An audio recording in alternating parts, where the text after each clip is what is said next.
জানাই সাদর অভিনন্দন। সবচেয়ে আমাদের আনন্দের দিন, কারণ ত্রিলোকের মহানায়ক ভগবান বিষ্ণু আগমন করেছেন এই দেবরাজ ইন্দ্রের রাজসভায়। প্রভু নারায়ণ, এই দেবরাজ ইন্দ্রের প্রণাম গ্রহণ করুন। ভগবান দেবরাজ ইন্দ্রের প্রণাম গ্রহণ করুন। ইন্দ্র, তুমি সমস্ত দেবতাদের রাজা হয়েও তোমার স্বর্গরাজ্যের মন্দির নিথর কেন? না না প্রভু, আমার স্বর্গরাজ্য আর নিথর থাকবে না, কারণ কর্তার ইচ্ছা না হলে তো কর্ম হয় না প্রভু। আমি এক্ষুনি সমস্ত অপ্সরাদের ডেকে নানা প্রকার নৃত্য গীতের আয়োজন করব। কোথায় উন্মোষণের কারণ ভাতির তোমা, তোমরা তাড়াতাড়ি ছুটে এসো দেবরাজ ইন্দ্রের রাজসভা।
ভগবান বিষ্ণুকে অপলক দৃষ্টিতে দেখছো?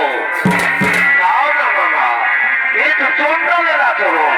এই চন্ডালের আচরণ করার জন্য আমি দেবরাজ ইন্দ্র তোমাকে অভিশাপ দিচ্ছি। লোকে দানব রূপে চন্ডাল বংশে জন্ম হবে তোমার।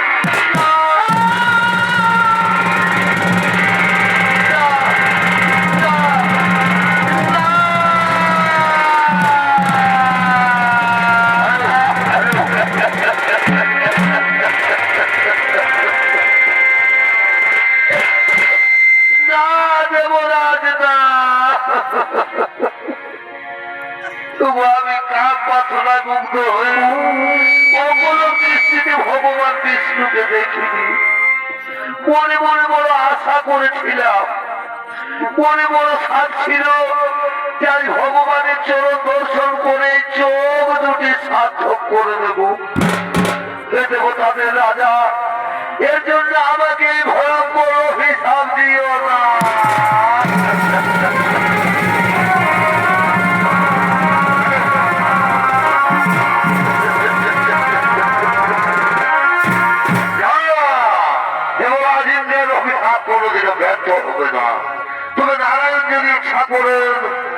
কিছুটা লঘু করে দিতে পারে। প্রভু অন্তর্যামী নারায়ণ, তুমি তো অন্তরের কথা সবই জানো দয়াময়। তোমার চরণ দর্শন করে যদি চন্ডাল বংশে জন্ম নিতে হয় তাহা তো আমার কোনো দুঃখ নেই। কিন্তু হে প্রভু, আমি যে তোমার চরণ ছেড়ে বাঁচতে পারি না।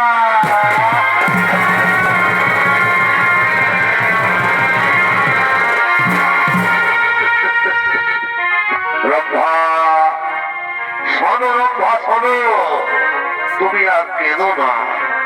চন্ডাল বংশে জন্ম হলো, ভক্তি থাকবে তোমার অটুট।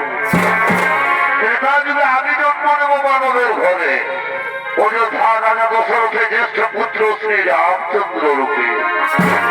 আর তুমি জন্ম নেবে পঞ্চমণির মনে হীরা চন্ডালের স্ত্রী মোহিনীর গর্ভে। নাম হবে তোমার শবরী। তুমি হবে আমার পরম ভক্ত, তাই ভক্ত রূপে দেখা হবে তোমার আমার। তারপর তুমি উদ্ধার হয়ে পুনরায় ফিরে আসবে ঈশ্বরলোকে। সমস্ত রোগন চিন্তা নাহিক কারণ নিজ নিজ লয়ে সবে বড় আগমন।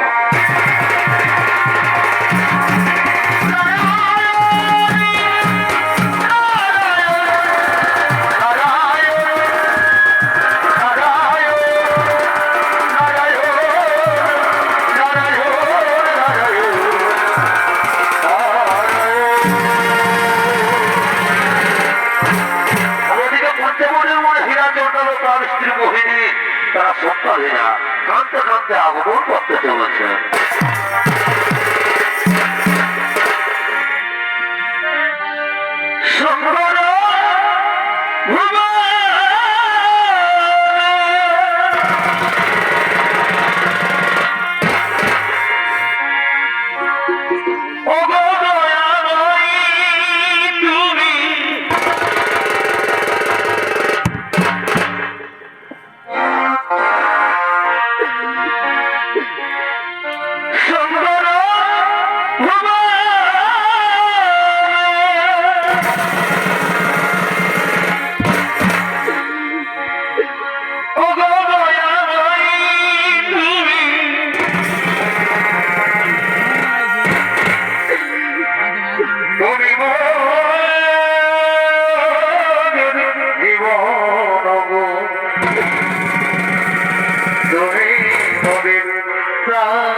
কেমন অপরাধ করেছিলাম তোমার চরণে,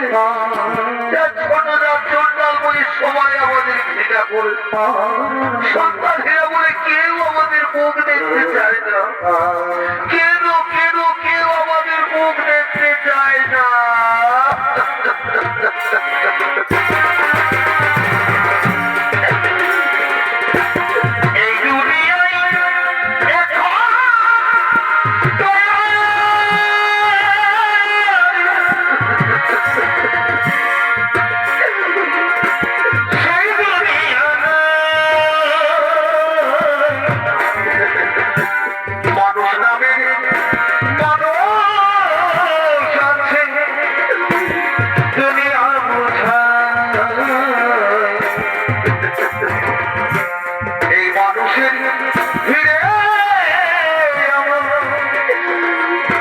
সেই মানুষ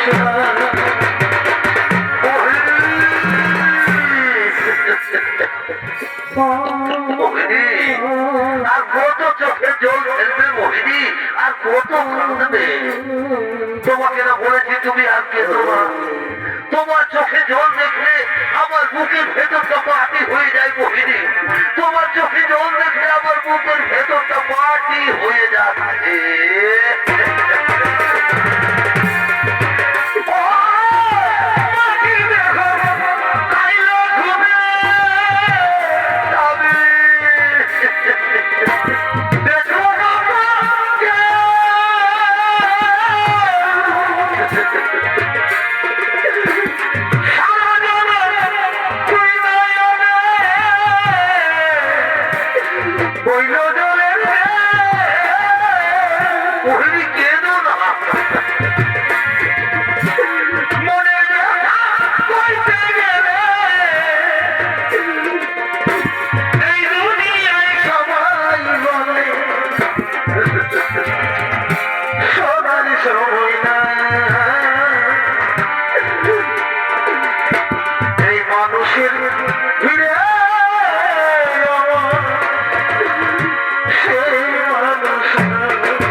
তুমি বলে দাও না গো, আমি কি কোনোদিনও সন্তানের মা হতে পারবো না? আমি কি কোনোদিনও সন্তানের মা হতে পারবো না? তুমি আর কেঁদো না মোহিনী, তুমি আর কেঁদো না। ভগবান আমাদের উপর অত বড় নির্দয় হতে পারেন না। দেখবে মোহিনী, একদিন না একদিন ঠিকই তুমি সন্তানের মা হবে মোহিনী। তাই যেন ওই যাবে, তাই যেন ওই গো, তাই হবে মোহিনী। আচ্ছা যাও তো, যাও তো মোহিনী, তুমি নদী থেকে চান করে জল নিয়ে আসবে। আর আমি না হয় কোনো গ্রাম থেকে ভিক্ষে করে চলে আসছি, কেমন? ঠিক আছে স্বামী, যাও গো, তুমি যেন তাড়াতাড়ি ভিক্ষে করে ফিরে এসো। আর আমি না হয়তো তখনই নদী থেকে চান করে জল নিয়ে আসছি। ঠিক আছে মোহিনী, তাহলে আমি এখন আসছি মোহিনী। মোহিনী আমি আসছি।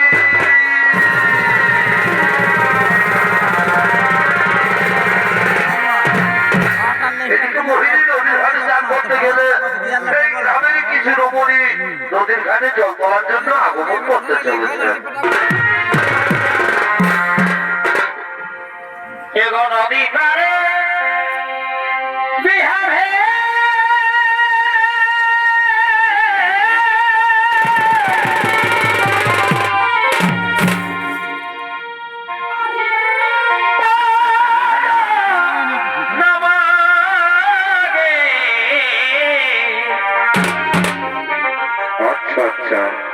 এ ভাই নদী পারে বিহারে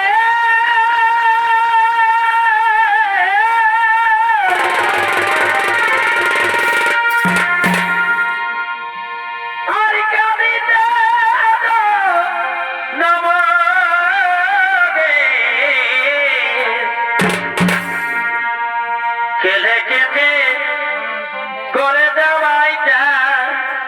কেন কেন গো? এগো খেলে খেতে করে দেওয়াই যায়। দিদিমণি